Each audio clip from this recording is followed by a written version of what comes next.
All right, so today we're diving into the deep end, exploring the dark side of humanity with Andrei Chikatilo, Russia's most prolific serial killer. Okay. We're using this research article. It examines his crimes through some major psychological theories. Yeah, it's a fascinating look into, well, what could possibly drive someone to do these things, really? We're talking 53 murders, all women and children, between 1978 and 1990. Stabbing, mutilation, even cannibalism. Heavy stuff.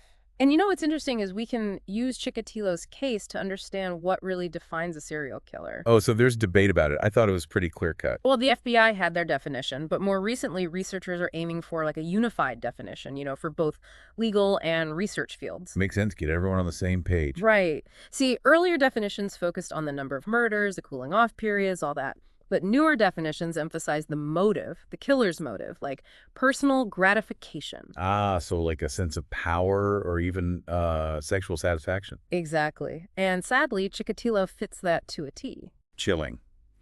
Speaking of chilling, the article mentions erotophonophilia.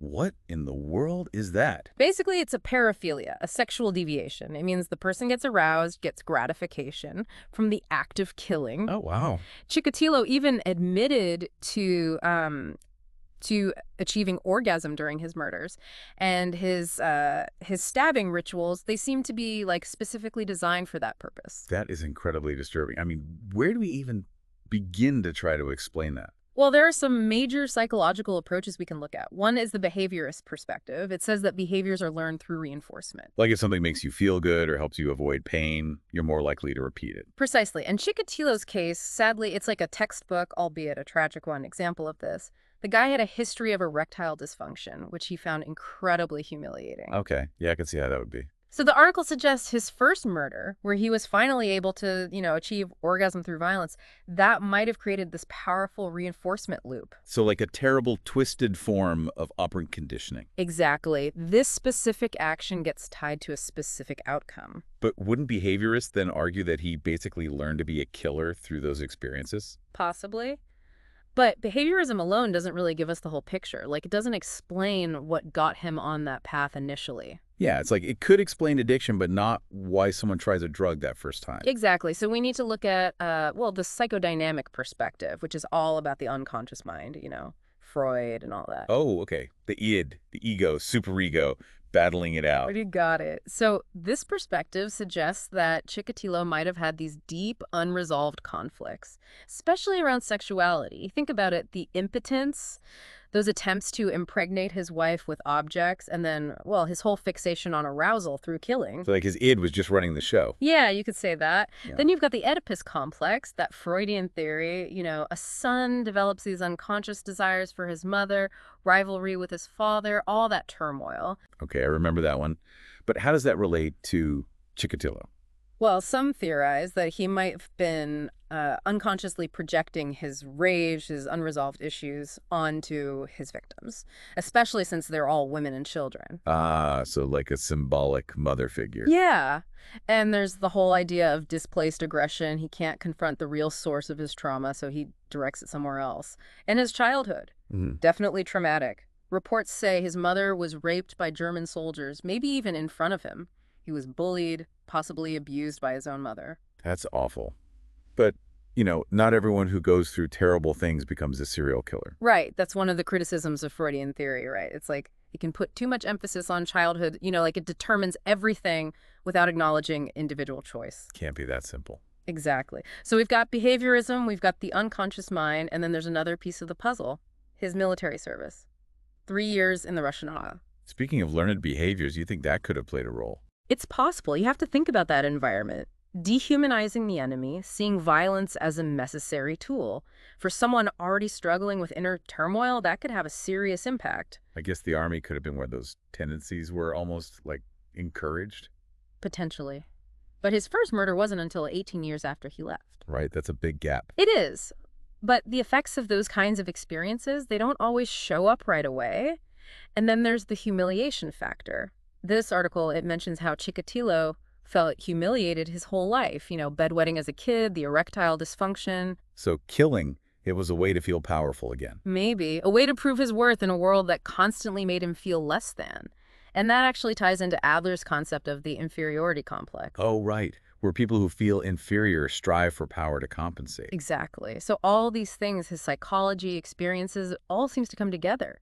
But that 18-year gap, it still raises questions. Yeah. Why didn't he start killing sooner if the army was such a big influence? Good point. And this is where relying on just one theory falls short. Behaviorism, psychodynamics, they offer insights, but neither fully explains the why.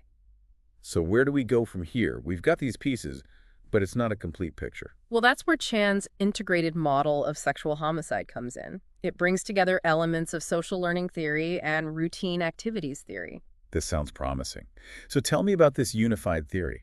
Okay, so according to Chan's model, a psychologically damaging childhood plus dysfunctional social environments, they can lead to these deviant fantasies developing. Ah, so like a perfect storm of bad influences. Exactly. And then those fantasies, eventually, they need to be acted out. It's like just indulging in them mentally isn't enough anymore. They need to make it real. Right. And that's when things get really dark. It's scary to think about, but it's not just opportunity, right? There has to be something more psychologically that makes someone actually do it. Oh, absolutely. It's not just opportunity, it's the combination. Deep psychological issues, the deviant fantasies, and then the environmental factors that allow for action. It's like, a recipe for disaster. So this unified theory, it's a more complete way of looking at complex cases like Chikatilo's. Exactly. It doesn't try to find one single cause. It acknowledges that multiple factors are at play. Because human behavior, it's rarely that simple. Like weaving a tapestry. Each thread's a different factor, and altogether they create the whole picture. I like that. That's a great analogy. And that's why more research on this model is so crucial. It's fairly new, needs more testing, refinement. But it's really promising for understanding not just Chikatilo, but other serial killers as well. Wow. We've gone down some dark paths today, exploring, well, those potential forces behind Chikatilo's crimes. We've got behaviorism, psychodynamics, this new integrated model. We've talked about erotophonophilia, operant conditioning, the Oedipus complex, displaced aggression, learned behavior, humiliation, and the drive for power. It's definitely a lot to take in. But it's important to engage with these tough topics if we really want to understand, the complexities of human behavior, the good and the bad. Definitely. And with all of this knowledge, these theories, frameworks, there's still a piece missing. We can analyze and speculate, but we can't ever truly know what was going on in his mind. It's unsettling. Yeah. That's what happens when you try to understand the human psyche. It's vast, complex. We're just starting to figure it out. Always more to learn. Well, this deep dive has definitely given us a lot to think about. We've focused a lot on the individual here. But what about the broader context? What about life in the Soviet Union back then? Could that have played a role in Chikatilo's, his whole trajectory? You're so right. That's an area that deserves more attention. The research didn't really go into specific societal factors, but they're definitely part of the picture. Things like, political repression, economic hardship, the limited access to mental health resources. We can't forget that human behavior, it doesn't exist in a vacuum. Exactly. And maybe that's something for our listeners to ponder. What role do you think those societal factors played in shaping Chikatilo's path? How do those individual choices intersect with, the pressures and opportunities in someone's environment? It's a big question, not an easy one to answer. But by asking it, by having these conversations, maybe we can better understand these darker sides of humanity. And maybe with each new insight, we can get a little bit closer to a future where tragedies like Chikatilo's are a thing of the past. Well, if you're interested in exploring further, definitely check out the research, especially Chan's unified theory. It's a fascinating field. It really is. And remember, understanding human behavior, it's a journey. There's always more to learn, to talk about, to discover. That's the truth. All right, we're going to take a short break, but don't go anywhere. We'll be right back to continue our deep dive into the mind of Andrei Chikatilo. Welcome back. Before the break, we were talking about that unified theory, Chan's model, and how it kind of offers a more well-rounded approach, right, to understanding these factors that can lead to, to violent behavior. Yeah, and you mentioned that this theory combines social learning, right, with routine activities theory. Can you unpack that a little bit? I'm especially interested in how those 18 years, between Chikatilo's military service and his first murder, how they fit in. Yeah, it's a good point to bring up because it's easy to just assume, okay, army equals violence later, but that gap, it kind of throws a wrench in that. That's where the social learning part comes in. Basically, it says we learn behaviors by watching others and through, rewards and punishments. So even though Chikatilo wasn't actively engaging in violence during those years, he could still have been absorbing information, watching, observing, internalizing those experiences. So like those years, they were almost like a training ground, Yeah. even though not in a physical, literal sense. Exactly. And then routine activities theory, it adds another layer. It says that for a crime to happen, 3 things need to line up. Someone motivated to do it, a suitable target, and then the lack of, well, what they call capable guardianship, like someone to stop it.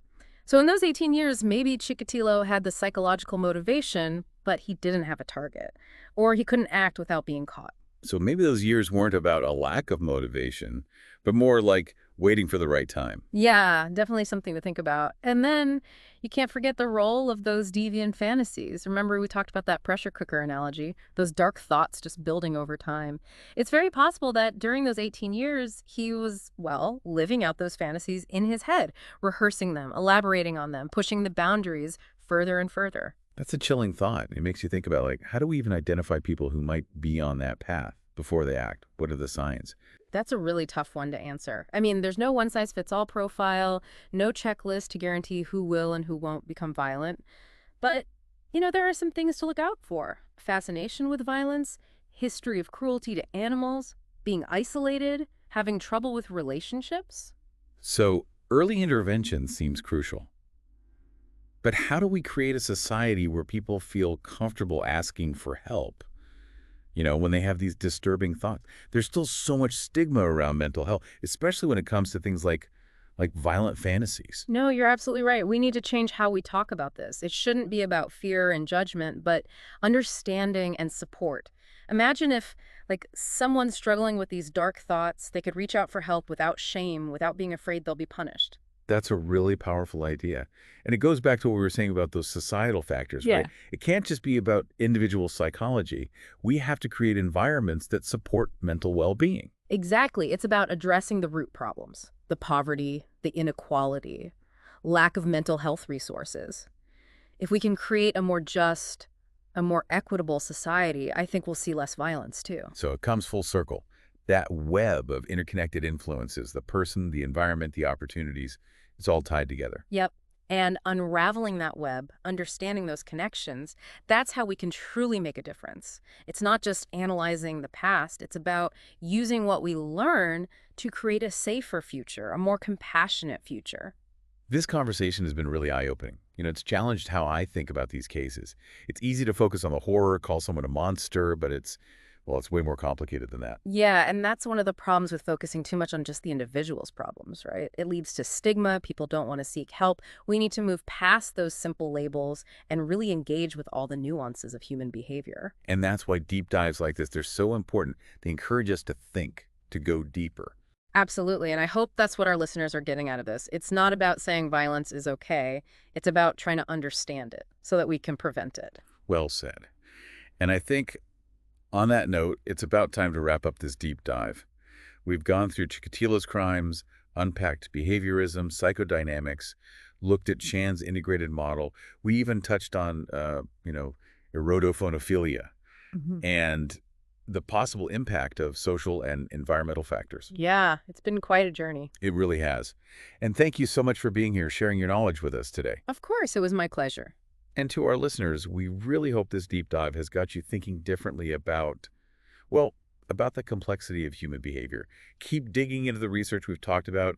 Keep those conversations going. Until next time, stay curious. We've covered a lot of ground in this deep dive, haven't we? I mean, we've gone from the really disturbing details of Chikatilo's crimes to all these psychological theories and even, life in the Soviet Union during that time. It's been a journey for sure, and we may not have all the answers, but I think we've, managed to understand a little better what might have led Chikatilo down this path. Yeah, and one thing that I keep thinking about is that 18-year gap. Yeah. Between his time in the army and that first murder. Is what was happening during those years? If it was a training ground, as you said, What kind of training are we even talking about? Well, we have to remember it wasn't like formal training, right? It's more about how our experiences, they can shape us. They change our thoughts, our beliefs, even our behavior.